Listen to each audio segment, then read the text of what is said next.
Supreme court ने discovery communication India के अधिकारियों को अंतरिम सुरक्षा दी है।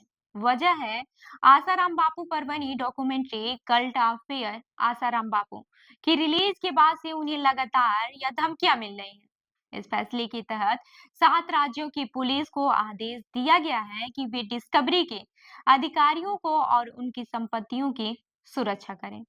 डिस्कवरी की इस डॉक्यूमेंट्री ने आसाराम बापू के अतीत को सामने लाया है। वहीं मैं आपको बता दूं कि डिस्कवरी के वकीलों ने सुप्रीम कोर्ट को बताया कि कई राज्यों में स्थित उनके अधिकारियों को सोशल मीडिया पर अभद्र टिप्पणियां मिल रही हैं। यहाँ तक कि कुछ लोग उन्हें नुकसान पहुंचाने की धमकी भी दे रहे हैं। इस माहौल में उनके कर्मचारियों के लिए स्वतंत्र रूप से यात्रा करना भी काफी ज्यादा मुश्किल हो गया है।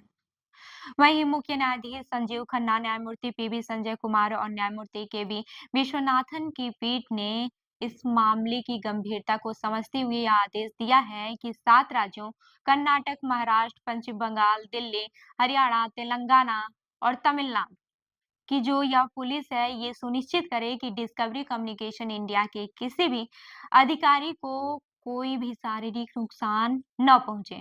इसके अलावा कोर्ट ने केंद्र सरकार और संबंधित राज्यों के अधिकारियों को भी नोटिस जारी किया है और 3 मार्च 2025 से शुरू होने वाले सप्ताह में जवाब दाखिल करने का भी निर्देश दिया है।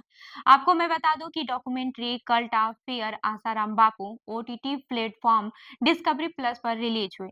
इसमें आशाराम बापू के जीवन और उनके अपराधों को दिखाया गया है। बताया गया है कि कैसे वे एक समय में लाखों लोगों के आध्यात्मिक गुरु थे, लेकिन फिर उन पर रेप, हत्या और यौन शोषण जैसी गंभीर आरोप लगे।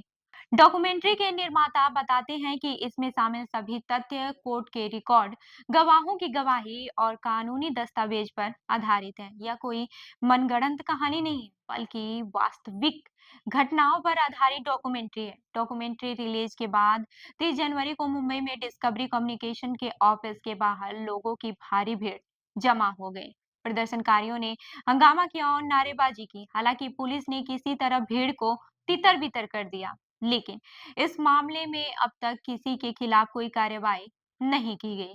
इसके साथ ही मैं आपको बता दूं कि आसाराम बापू फिलहाल बलात्कार और हत्या के मामले में आजीवन कारावास की सजा काट रहे हैं। हालांकि वो इस समय मेडिकल आधार पर जमानत पर है। आपको मैं ये भी बता दूं कि उनके जो समर्थक हैं, उनकी एक बड़ी संख्या है जो उन्हें अब भी निर्दोष मानती है और उनके खिलाफ किसी भी तरह की खबर या फिर डॉक्यूमेंट्री का विरोध करती है। इस मामले में सोशल मीडिया 2 हिस्सों में बँटा नज़र आ रहा है। कुछ लोग डिस्कवरी की डॉक्यूमेंट्री की तारीफ कर रहे हैं और इसे सच सामने लाने वाला कदम बता रहे हैं, तो वहीं कुछ लोग जो हैं आसाराम के समर्थक इसे धार्मिक भावनाओं को ठेस पहुंचाने की कोशिश कर रहे हैं।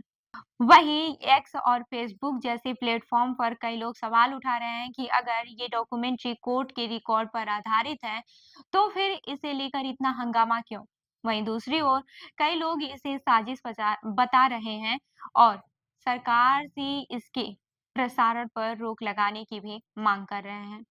अब इस मामले में अगली सुनवाई जो है 3 मार्च 2025 को होगी, जिसमें केंद्र और राज्यों को अपना जवाब देना होगा। सुप्रीम कोर्ट ने यह साफ कर दिया है कि वो इस मामले को गंभीरता से ले रहा है और किसी को भी कानून अपने हाथ में लेने की अनुमति नहीं दी जाएगी।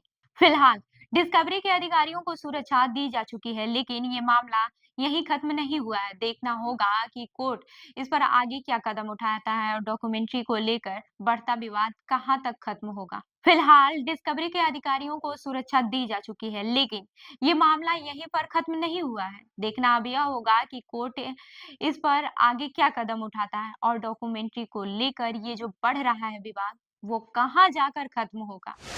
तो इस खबर पर क्या है आपकी राय? हमें कमेंट करके जरूर बताइएगा और ऐसे ही अनेक खबरों के लिए जुड़े रहिए हमारे साथ। देखते रहिए जनदर्पण न्यूज। धन्यवाद।